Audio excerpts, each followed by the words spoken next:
52 বছরে যারা বাংলাদেশ পরিচালনার দায়িত্ব নিয়েছে, ধারাবাহিকভাবে ক্রমাগত বাংলার মানুষের সাথে তারা প্রতারণা করেছে। বাংলার মানুষ রক্ত দিয়ে নিজের জীবনকে তুচ্ছ করে রাজপথে নিজের জীবন বিলিয়ে দিয়ে এই প্রতারণার ফাঁদ থেকে বারবার বেরিয়ে আসতে চেয়েছে। তারই চূড়ান্ত রূপ 2024 সালের 5ই আগস্ট। 5ই আগস্ট শুধুমাত্র শেখ হাসিনা পতনের কোনো আন্দোলন ছিল না।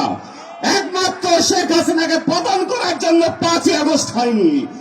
শেখ হাসিনার পতনের সাথে সাথে বাংলাদেশ থেকে পুরাতন বন্দোবস্তকে ভেঙে চুরে গুড়িয়ে দেওয়ার জন্য 5ই আগস্ট সৃষ্টি হয়েছে।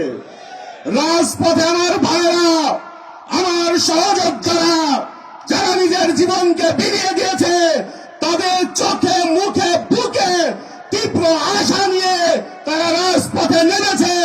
পুলিশের গুলিতে মাথার খুলি উড়ে গেছে।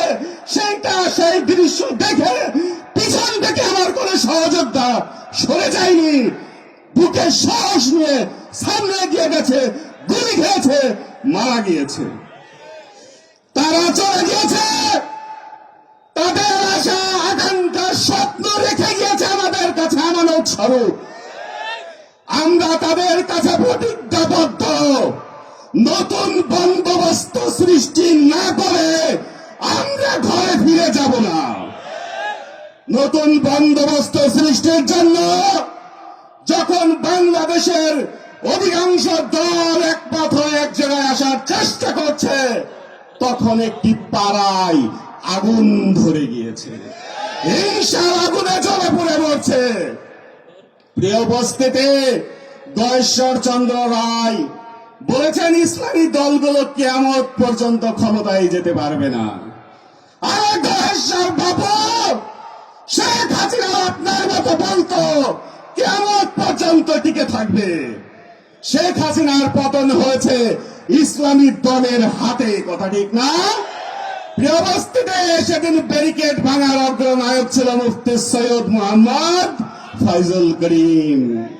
প্রিয় উপস্থিতি, যারা গোলা বাড়িতে রাত শিকার করার চেষ্টা করছে, এই আশা স্বপ্ন দেখছে যে পুরাতন বন্দোবস্তের মাধ্যমে আবার জুলুমের প্রাসাদ গড়ে তুলবে, অত্যাচারের রাজত্ব তৈরি করবে, চাঁদাবাজের বিস্তার ঘটাবে, তারা আসলে ঘুমিয়ে ঘুমিয়ে স্বপ্ন দেখছে বাংলাদেশের মানুষ আগামী নির্বাচনে কখনোই তাদেরকে এই সুযোগ দেবে না, কথা ঠিক না?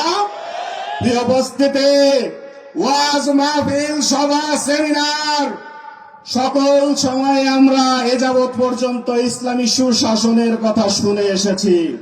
আমাদেরকে ইসলামের ইতিহাসের গল্প, কোরআনের গল্প, হাদিসের গল্প, ইসলামী শাসন ব্যবস্থার গল্প শুনে শুনে আমরা বড় হয়েছি। This is high time to put it into action. এটাই উপযুক্ত সময় ইসলামী অনুশাসন বাংলাদেশের বুকে বাস্তবায়ন করার। উপস্থিতি, ইংরেজিতে একটি কথা বলে, tomorrow as yesterday, the fittest will survive in the struggle for existence. পৃথিবীর ইতিহাসে শুধুমাত্র যোগ্যরাই টিকে থেকেছে। যোগ্যতা লড়াইয়ে, যোগ্যতা সংগ্রামের অস্তিত্বে যারা স্বৈরাচার, যাদের কোনো আদর্শ নেই, তারা টিকে থাকতে পারেনি। নতুন করে স্বপ্ন দেখা নব্য কোন স্বৈরাচারও টিকে থাকতে পারবে না।